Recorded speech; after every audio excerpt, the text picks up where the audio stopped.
अब यूपी तक देखें लाइव 24/7।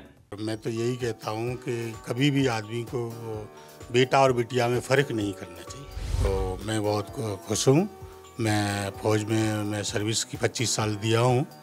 उसके बाद मैं खेती बाड़ी देखता हूँ, समाज सेवा भी करता हूँ, भाजपा का कार्य करता हूँ और मैं बहुत ज़्यादा खुश हूँ कि मेरी बिटिया की जो है सफलता आप लोगों की सबकी कृपा से जो है सफल हुई है। मैं थोड़ा उसको ज़्यादातर पढ़ाई में उसको कहती थी, बेटी पढ़ो, अच्छे से नंबर ले आओ, नाम रोशन करो अपने पापा का। यूपी के आगरा में रिटायर्ड फौजी राजपाल सिकरवार के घर अचानक से सब खुशी से चिल्ला उठे जब पता चला कि राजपाल सिकरवार की बेटी दिव्या सिकरवार ने यूपीपीएससी की परीक्षा में टॉप किया है। राजपाल ने कभी सपने में भी नहीं सोचा था कि उनकी आंखों के सामने पैदा हुई बच्ची एक दिन स्कूल और कॉलेज की पढ़ाई पूरी करने के बाद उत्तर प्रदेश की सबसे कठिन परीक्षा में फर्स्ट रैंक लेकर आएगी। हालांकि राजपाल बताते हैं कि इस बार उनको दिव्या पर पूरा भरोसा था कि वो यूपीपीएससी की परीक्षा में बाजी मार लेगी। यूपीपीएससी टॉप करने वाली दिव्या बताती हैं। दिव्या से खुद जो है जानेंगे कि आखिर उन्होंने टॉप कैसे कर लिया। सबसे पहले आपको यूपी तक की तरफ से बधाई। Thank you sir. अच्छा दिव्या, क्या ऐसी चीज़ है जो तुमने यूपी टॉप किया यूपीपीसीएस में? जी सर मैं इसमें अपनी मेहनत और अपने परिवार का, अपने सर का सहयोग, इन्हीं की वजह से मैंने आज यह सफलता हासिल की है। कैसे पढ़ती थी तुम?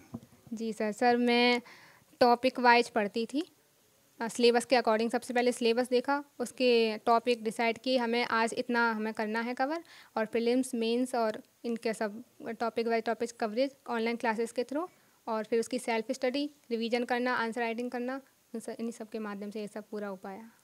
किसी ये जो कंपटीशन है इसके अंदर एक ख़ास चीज़ ये होती है कि बहुत सारी किताबें हैं और बहुत सारी पढ़ाई है, लेकिन क्या आपने इस तरीके की स्ट्रेटजी प्लान की जिससे ये एग्ज़ाम आपने न सिर्फ क्रैक किया है बल्कि टॉप कर लिया है?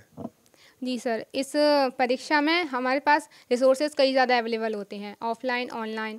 तो हमें इसमें सबसे पहले बात याद रखनी है कि हमें अपने रिसोर्सेज लिमिटेड ही रखने हैं और उन्हीं को बार बार रिवाइज करना है और आंसर राइटिंग सबसे ज़्यादा करनी है। इन्हीं सबसे ये सब सफल हो जाता है। अच्छा, किस तरीके से आपकी शुरुआती पढ़ाई हुई है? कहाँ पे आप शुरुआत में पढ़ी हैं और कहाँ तक आपने स्कूली या कॉलेज की शिक्षा पाई है? मैंने अपनी 12वीं तक की पढ़ाई यहीं पास से ही की है, स्कूल से। श्रीमती शारदा देवी इंटर कॉलेज से 10वीं और श्रीमती विमला देवी इंटर कॉलेज से 12वीं की पढ़ाई की है। बोर्ड कौन सा है? यूपी बोर्ड से की है दोनों।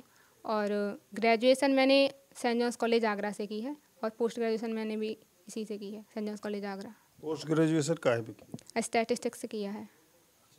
तो आपने जो पढ़ाई की है, इस पूरी पढ़ाई के अंदर फिर आपने कंपटीशन का कब आपके दिमाग में आया कि मुझे यूपीपीसीएस देना है, और किस तरीके से आपने शुरुआत की? ये ग्रेजुएशन के टाइम से ही थोड़ा थोड़ा इस क्षेत्र के बारे में जानकारी मिली। उससे पहले मुझे इतनी जानकारी नहीं थी इस सिविल सर्विस के बारे में।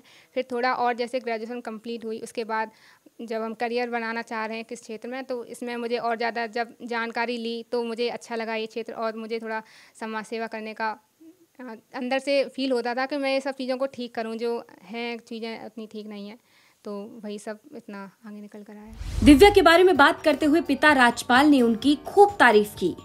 उन्होंने कहा कि दिव्या ने बहुत मेहनत की है, वो कहीं नहीं जाती थी, 2 साल घर के एक कमरे में ही बंद रही और सिर्फ पढ़ती रही। नहीं, ये उम्मीद थी मेरे को और शुरू से ही पढ़ाई में इसका ध्येय था, और इसकी जो पढ़ाई मेहनत थी वो आज रंग लाई।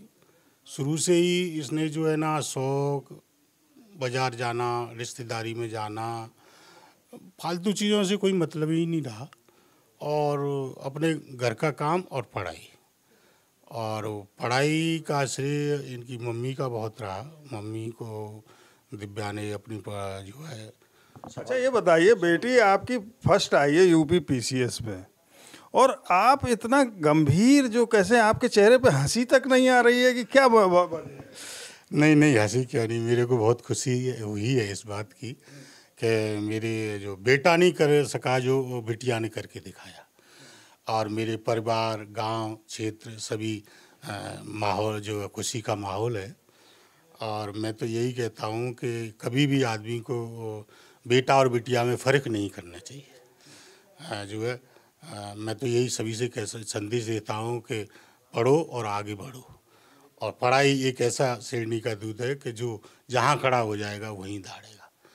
तो वो मेरी बिटिया ने जो करके आज दिखाया, और उम्मीद पूरी थी मेरे को। पिछली बार दो नंबर से थोड़ा रह गया था, अब की बार उसने टॉपी मतलब यूपी टॉप किया है, तो मैं बहुत खुश हूँ। मैं फौज में मैं सर्विस की 25 साल दिया हूँ। उसके बाद मैं खेती बाड़ी देखता हूँ, समाज सेवा भी करता हूँ, भाजपा का कार्य करता हूँ। और मैं बहुत ज़्यादा खुश हूँ कि मेरी बिटिया की जो है सफलता आप लोगों की सबकी कृपा से जो है सफल हुई है। और मैं बहुत ज़्यादा खुश हूँ। और मैं उसकी जो है ज़िंदगी सफल हो गई, मैं भी सफल हो गया। और कोई खुशी का माहौल है, तांता लगा हुआ था बहुत देर से, सभी लोगों का यही कहना था। तो मैंने बोला कि वो घर पे ही रह कर के पढ़ी। सबसे बड़ी बात ये है कि कहीं एक बार मैंने बोला था कि आप दिल्ली या इलाहाबाद कहीं कोचिंग कर लो, तो बोला नहीं पापा मैं यहीं से पढ़ूँगी। तो घर से ही पढ़ी, हिंदी मीडियम से पढ़ी। और बहुत बड़ी बात है, ऐसा कुछ नहीं है कि कोचिंग ही करनी पड़ेगी, इंग्लिश मीडियम वाला ही आएगा, पैसे वाले आएंगे। गरीब बच्चे जो है ना, बहुत मेहनत कभी खराब नहीं जाती। मेहनत जो अपना रंग लाती है, वो आज दिव्या ने करके दिखाया। दिव्या की मां ने बताया कि पढ़ाई के सामने उसे खाने तक का होश नहीं रहता था। खाना लगा रहता था, लेकिन वो पढ़ती रहती थी, खाना नहीं खाती थी। जब दिव्या पढ़ती थी, आप क्या करती थी? मैं थोड़ा उसको ज़्यादातर पढ़ाई में उसको कहती थी, बेटी पढ़ो, अच्छे से नंबर ले आओ, नाम रोशन करो अपने पापा का। ये सब कुछ था मेरा। और करती थी वो। घर का सारा काम मम्मी ही करती थी। अच्छा, कितने बच्चे हैं आपके? 3। कौन कौन, नाम बताइए। दिव्या, दीपक और कपिल। अच्छा, जो दोनों बच्चे हैं वो क्या कर रहे हैं? एक तो यूपी पुलिस में बड़ा वाला, छोटा वाला पढ़ाई कर रहा है। वो कौन सी क्लास में? BSc कर रहा है। वो पढ़ाई में कैसा है? ठीक है, वो भी काम चलाऊ? हाँ काम चलाऊ नहीं है, वो बहुत तेज है, लेकिन पढ़ता नहीं है वो। नहीं, आप कह रही हैं ना, ठीक है। तो उसका क्या एम है?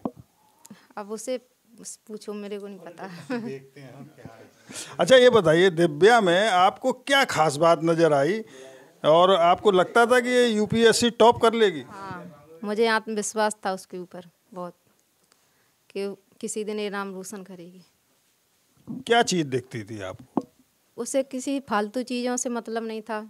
घर में जैसे कोई भी आ जा रहा है तो उसे थोड़ा बात करती थी। मैं तो चिड़चिड़ापन सा होता था, बोलती मम्मी जाओ बाहर बात करो, मैं अंदर पढ़ूंगी। तो मैं खुद ही समझ जाती कि हाँ बेटी मेरी पढ़ रही है, तो मैं बाहर बात करती थी। लोग बाहर कोई आते थे अंदर। तो आपको बता दें कि दिव्या पहली बार में तो UPPSC की परीक्षा पास नहीं कर सकी, लेकिन दूसरी बार में आगरा से करीब 20 किलोमीटर दूर गांव गड़ी रामी की इस छोरी ने कमाल कर दिया। और कमाल भी ऐसा किया कि हर तरफ अब दिव्या की ही तारीफ की जा रही है। तारीफ के साथ साथ घर में बधाई देने वालों का देर रात तक तांता लगा हुआ था। आगरा से अरविंद शर्मा की रिपोर्ट, UP तक।